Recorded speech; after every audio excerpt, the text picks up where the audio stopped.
Hi, friends. Welcome back. I'm so excited to talk all things May astrology. It's Taurus season. We're going to be moving into Gemini season during May, and so we'll definitely hit on that. If you don't know, I'm Elizabeth of Eliza Gets Into It, and I am an astrologer, breathwork facilitator, artist, creative coach, tarot reader. Did I say that? Maybe. But today we're going to be diving into the energy of the astrology for May with some tips, pointers, maybe a little advice thrown in here and there about what to expect and how to sort of like make the best use of these energies. And I decided I wanted to start with a little bit of tarot today. And so we're going to be working with the Rider-Waite-Smith deck, old classic Rider-Waite, and I'm going to shuffle and tune in and see what message needs to be. Let me see, try again. For the viewers and the collective of individuals watching this, what information should come through to support them during Taurus season? Okay. Wow. I had two cards fall out. Okay. This is so funny because I literally drew this card yesterday. Justice. Good old justice. And if I'm not mistaken, I think the moon is still in Libra when I'm recording this on the 9th of May. And this justice card is like very Libra energy. I'll see if I can get it in focus better. But essentially, this card is for me a reminder that what you sow is what you reap.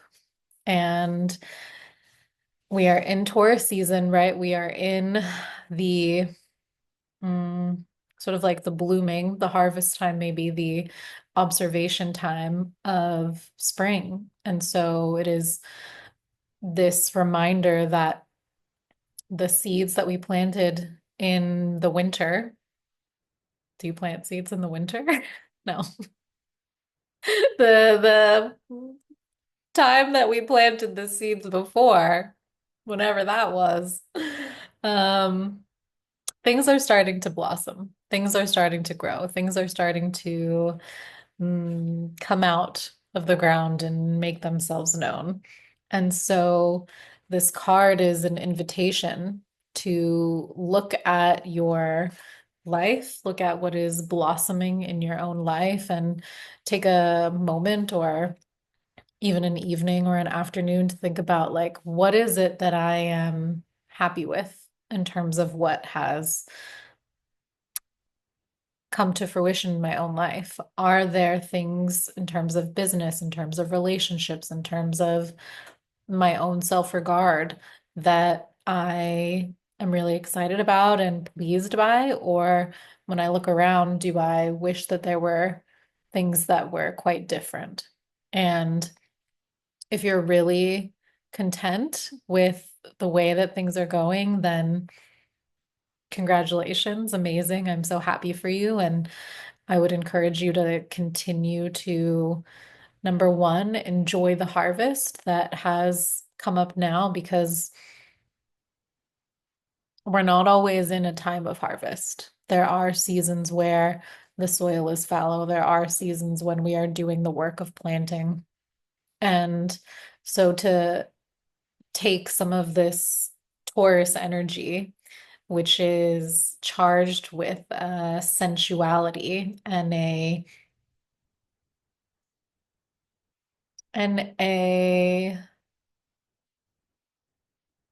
maybe I would say like flavor, perhaps, of engaging your five senses, thinking about taste and touch and sight and smell and feel. Like, what is the one that I missed?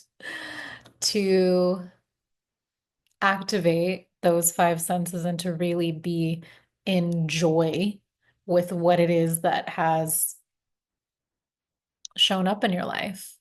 And if you are on the opposite side of the spectrum and sort of looking around and thinking, okay, I'm actually not happy. I'm actually not healthy. I actually don't love where my life is at right now, then that's a really powerful and potent observation. It's awareness is the first step to changing anything. And so, even just taking the time to observe, look around, and acknowledge some of the things that you might want to change is a really good place to start. And from there, I would invite you to engage with this sort of like head down, focused energy of Taurus, the bull that is responsible for plowing the field. And think about, okay, what is it that I need to do in my life in order to maybe you have the capability of changing things really rapidly. Maybe there are things in your life that you can adjust out of or into pretty quickly. But to come back to this card, I would say to also think about the seeds that you want to plant for the next harvest season. And so, what sort of long-term goals do you want to connect to?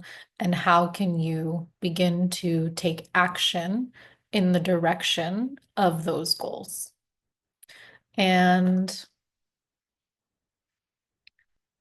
when I think about justice, I also want to bring an energy of grace. I want to bring an energy of mm, not a tendency towards punishment because sometimes, I mean, this card has there are the scales in one hand and there's the sword in the other. And the sword can intimate a sort of mm, lethal, perhaps, energy, but love transforms more truly than judgment or hatred ever will. And so, if there are things in your life that you are looking and desiring to change, just remember that you don't have to beat yourself up for your past mistakes, for the choices that you made prior to this moment of self-reflection, and that you can acknowledge perhaps where it is that you were doing the best that you could with what you have, and that maybe now we are in a different position. And so we have the capacity to make a different choice. And making that different choice is going to put us on a new path and help us to plant new things. And so just remember that cruelty, that negative self-talk, that just like beating yourself up over choices that you made when you were in a different position. It doesn't have to be part of the healing process. And the second card that fell out, jumped out as I was shuffling the deck and asking this question of the collective message is the Lovers, which is a really beautiful Taurian, Taurusian. Sometimes the words. Um, I said this wrong in the last video, and so let me see if I can get it right now. Venusian. Venusian, like related to Venus, the planet and goddess Venus, because Venus rules Taurus, and Venus is in astrology the planet who rules love and relationships and partnerships. And so this is also a very apropos card for this season because it is a reminder to, oh, I'm like, yeah, give ourselves love, to receive love from others, to think about who is it that is in our lives that is important to us that maybe we can show and share and declare our love for. And if there is, if there are relationships in your life that are causing you more harm than benefit, if there are people who cannot go with you into the next phase of who it is that you are becoming, then this is a good time to begin establishing boundaries because Taurus is all about sort of mm, boundaries and knowing what is mine and what is yours and what is shared resources versus individual resources. And so, in thinking about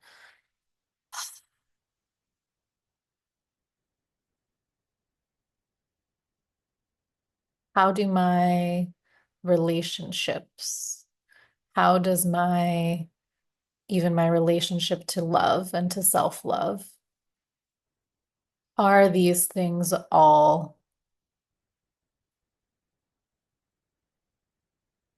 supportive and helping me to move forward? Or does something need to be repaired so that there can be greater propelling propellation? That's not a word, but it's the word that's in my mind. Um, and these are two, I should say, major arcana cards. And so the energy that both of these cards carry is fairly heavy and weighty and significant. And so if there are aspects of this tarot reading that are resonating for you, please do not ignore. Please do not finish this video, go into whatever is suggested next, and forget about the things that came up that activated something in you because you are, if you are listening to this, there is medicine here for you, and it is important to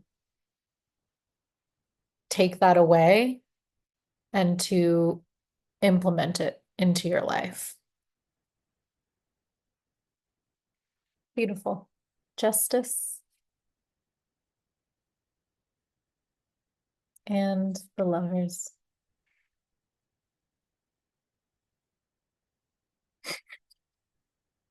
I wish I could get it in focus the whole time, but technology, I don't know. Okay, let's talk my astrology. Have my little notes here. So on the 4th of May, Pluto, our furthest planet in our solar system that we can see, is started to move in retrograde. And it started at 3 degrees Aquarius and is going to be slowly progressing back to 1 degrees of Aquarius. So first things first, if you have any planets in that 3 degree threshold, I would pay special attention to when Pluto is going to be traveling over the degree in which you have a planet, because you will feel the activation for sure. If you don't have any major planets, if you don't have any planets in that 1 to 3 degrees of Aquarius doesn't mean that you won't feel this transit. It just means it might take a little bit longer, perhaps, or it might not be as visceral of a transit because Pluto is so far away. It is considered a generational, a collective planet. It is not a personal planet like Venus or Mercury, where when they grow retrograde, it like immediately changes what's happening in your day-to-day life. This is something that is going to be a long transition over time. Also, because Pluto moves so slowly in general, it will be going retrograde until the 13th of October, 2025. And so we have a couple of months to really like sink in and feel this energy shift. And Pluto does spend about half of its orbit in retrograde. And so it's also not like a wildly rare type of transit, which also might mean that you don't feel it as viscerally, but the energy is essentially transformation because that is what Pluto is responsible for in Aquarius. And Aquarius is a sign that is rules revolution, society. It's an air sign, and so communication and networks and thinking. And so it is often associated with social change and revolution. And it feels very apt that Pluto is in Aquarius now and that so many things in our society are shifting. And because it is going retrograde in Aquarius, there's this energy of almost like backtracking, of sort of like double checking that is this really the change that's going to stick, or is there a little bit of a adjustment that needs to be made or is able to be made while Pluto is in retrograde? Whenever a planet is retrograde, it's a moment of time for reassessment, reevaluation, reflection, all of the like RE, we're doing it again words. And so, it's like the vacuum going back over someplace that it has already cleaned up to make sure there are no final bits or crumbs or whatever. And as Pluto is checking its work in Aquarius, there is a chance for maybe some of the things that have gone in a direction that you might not like in society to shift. And it is an opportunity for us to be taking action and contributing so that the shifts that take place are ones that are aligned with our belief system. And so, I mean, for example, there is the mayoral race that is taking place in New York City. And I, for one, will be extremely active in canvassing and doing what I can, donating, promoting the mayor that I believe will bring the most positive impact to the place that I live. And so, like, getting involved in local politics is one way that you can really harness this Pluto in Aquarius, but especially Pluto in Aquarius while retrograde energy to enact social changes that are actually aligned with the things that you believe. And so I hope that you feel empowered, emboldened, and excited perhaps to get involved and to really like think about some ways that you as an individual can connect to a can sort of like plug in to a community because this is also something Aquarius has a very special energy around, is sort of like network connectivity. And I think a lot about the mycelium network and the underground roots of trees when I think about Aquarius season, because there is this idea that we are all individuals, and Aquarius is here to say, yes, you're an individual, but also don't forget that you are a part of a collective whole. And so, where can you tap in to the collective that feels like a community for you? Okay. On Saturday, May 10th, Mercury is entering into Taurus. And so, Mercury, planet of communication, planet of ideas and thoughts and curiosity and sort of like quick thinking, quick speaking, quick idea having planet, is moving from fiery Aries, where there was a lot of perhaps passion and like go, go, go energy behind our words and our ideas and things that we were saying, things that we were writing, and is moving into Taurus. And so, similarly, the sun has just moved into Taurus out of Aries, and we talked about a narrowing of focus, a slowing down of output so that there is greater alignment and greater progress that is accessible, because the energy is more focused and less sort of like widespread.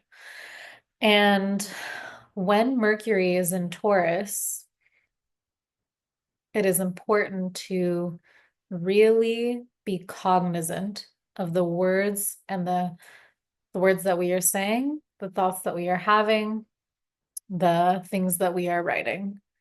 And I can even feel it in this video. It's a little bit more like I am like actively pulling down the words and the ideas, and they're coming in a little bit more slowly, perhaps, than they did when I was recording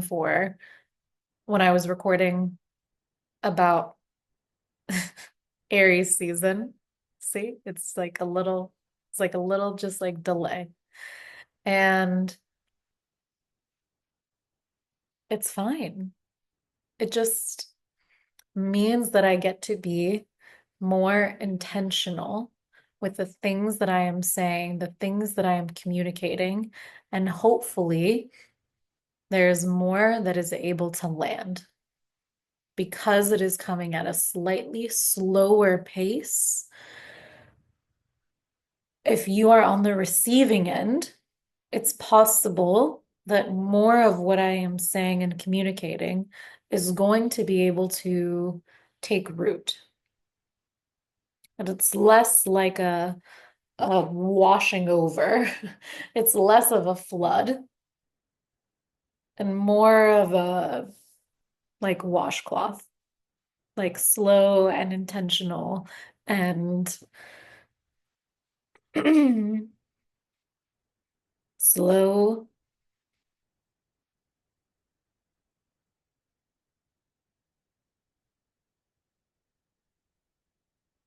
It is more of a slow and intentional cleanse.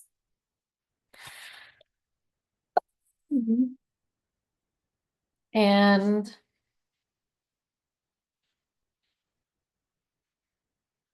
let me see if there's anything else I want to say.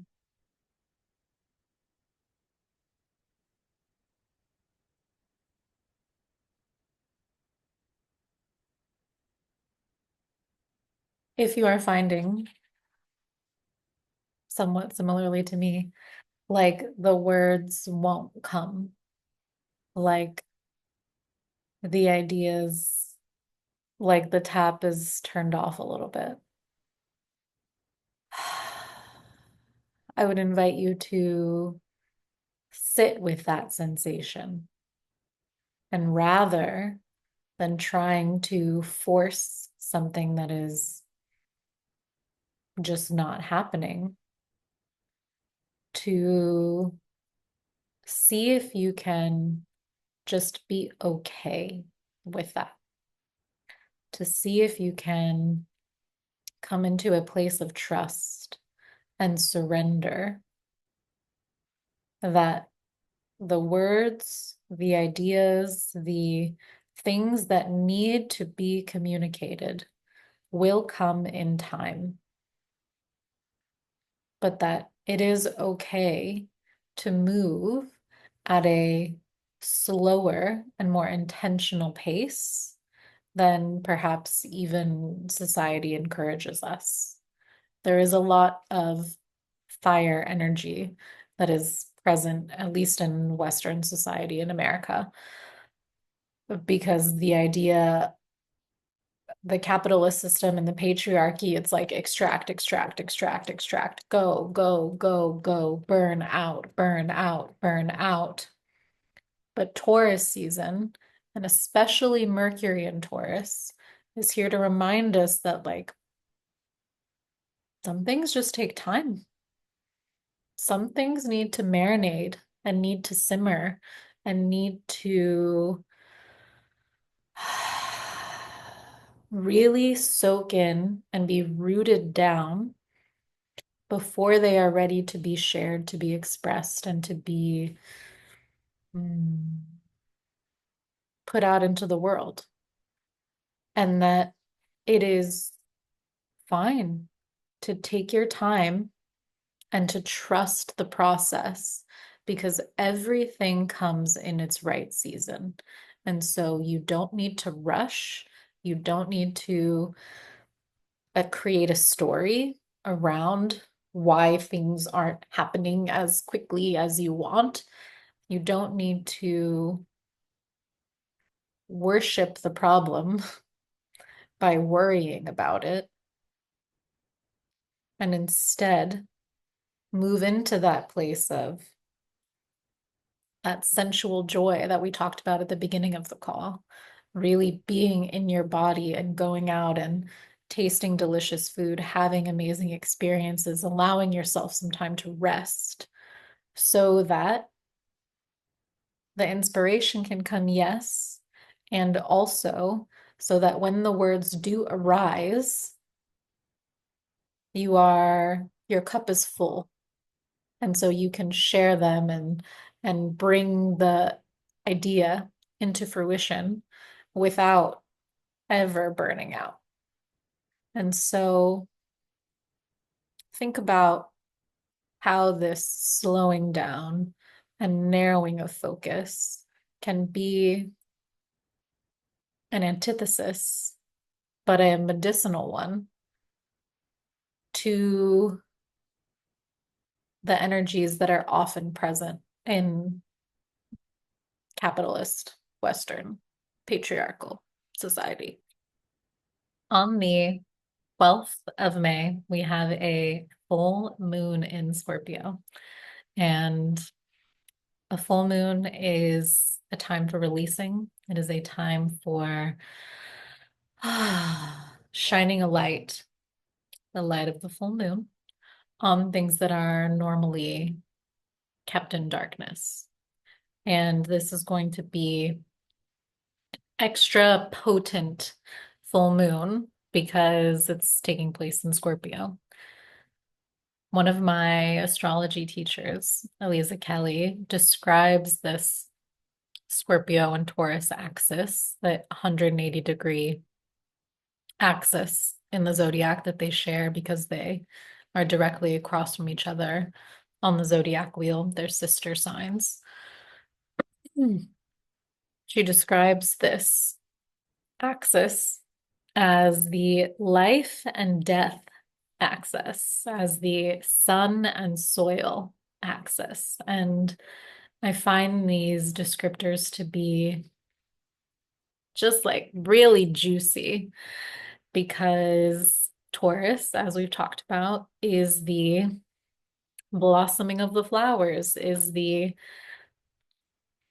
sensuality of life and being a human. And Scorpio exists in opposition to that and is the like dark inner depths, is the soil where that death and regeneration occurs.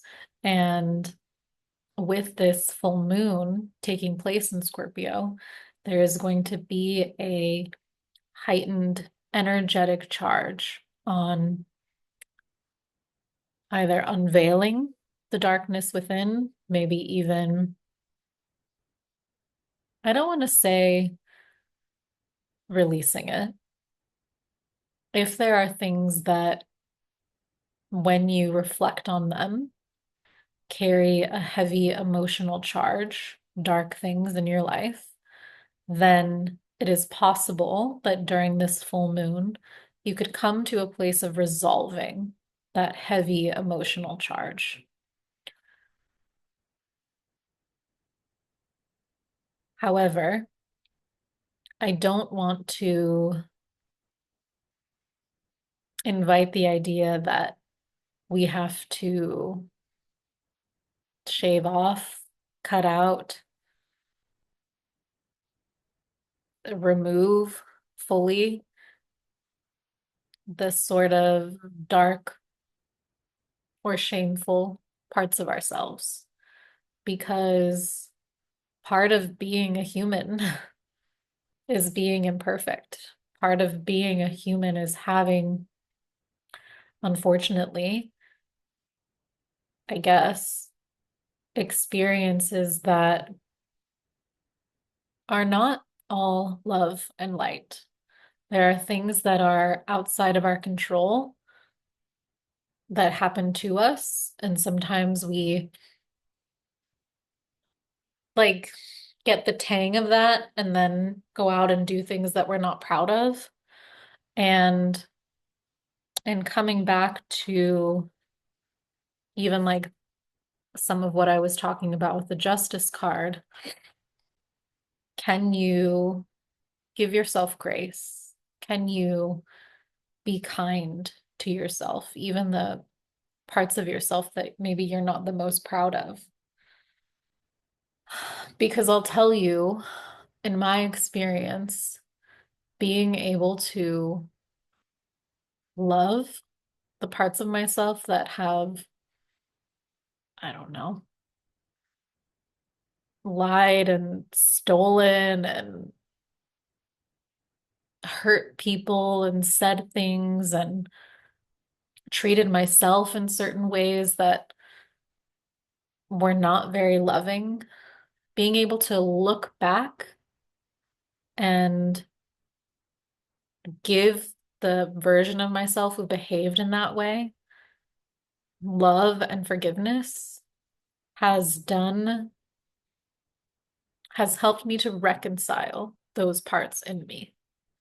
And that reconciliation and that coming into wholeness, it doesn't mean that I don't have accountability for the things that I did and said. It doesn't mean that there's not change that I move forward from so that I don't engage in those behaviors again. But the reconciliation, instead of the, I don't know, cutting out or attempting to like surgery the darkness out of yourself, has brought me a lot of peace. And I would invite you to experiment a little bit, especially on the 12th of May, when this full moon energy is like supercharging the cosmos, to think about where you might love on and forgive maybe some aspects of yourself that you have previously judged. And to remember that to be a human is to experience periodically, hopefully, not frequently, but maybe. Things that are dark and things that are heavy. And to trust that even when things are dark and even when things are heavy, it doesn't have to be the end of the road.